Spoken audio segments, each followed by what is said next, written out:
بسم اللہ الرحمن الرحیم صلی اللہ علیہ وآلہ وسلم۔ زیارت قبور ایک بہترین عمل ہے۔ بعض لوگ عام ان مسلمانوں کو زیارت قبر سے منع کرتے ہیں اور وہاں فاتحہ کے لیے جانے والوں پر بھی شرک اور قبر پرستی کا الزام لگا کر انہیں دائرہ اسلام سے خارج قرار دیتے ہیں۔ ہم سمجھتے ہیں کہ یہ ایک انتہائی موقف ہے۔ قرآن و حدیث میں اس شدت پسندی کا کوئی ثبوت نہیں ملتا۔ صحیح احادیث مبارکہ سے ثابت ہے کہ حضور صلی اللہ علیہ وآلہ وسلم خود قبور شہداء پر تشریف لے جایا کرتے تھے اور آپ صلی اللہ علیہ وآلہ وسلم کے صحابہ بھی کا یہی معمول تھا۔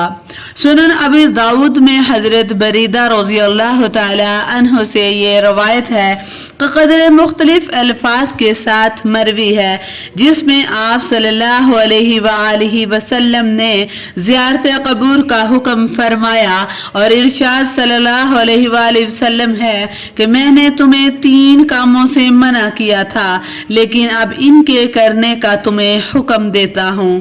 میں نے تمہیں زیارت قبر سے منع کیا تھا، لیکن اب ان کی زیارت کر لیا کرو، کیونکہ اس میں نصیحت ہے اور یہ ہمیں آخرت کی یاد دلاتی ہے۔ میں نے تمہیں چمڑے کے سوا دوسرے برتنوں میں نبیذ پینے سے بھی منع کیا تھا، اب ہر برتن میں پی لیا کرو۔ عید کا دن ایک خوشی اور مسرت کا ہوتا ہے۔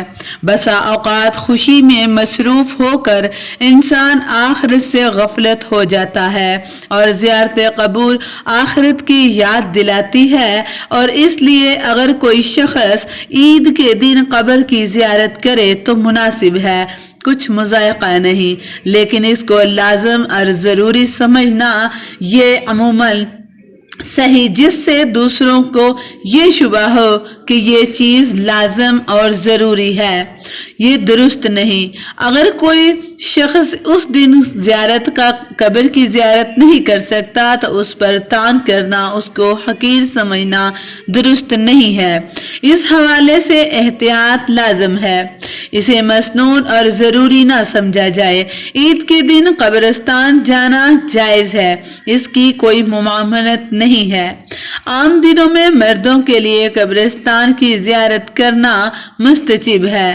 بہتر یہ ہے کہ ہر ہفتے میں کم از کم ایک بار قبر کی زیارت کی جائے، اور زیادہ بہتر یہ ہے کہ وہ دن اگر جمعہ کا ہو تو یہ سب سے زیادہ افضل اور سب سے زیادہ بہترین دن ہے۔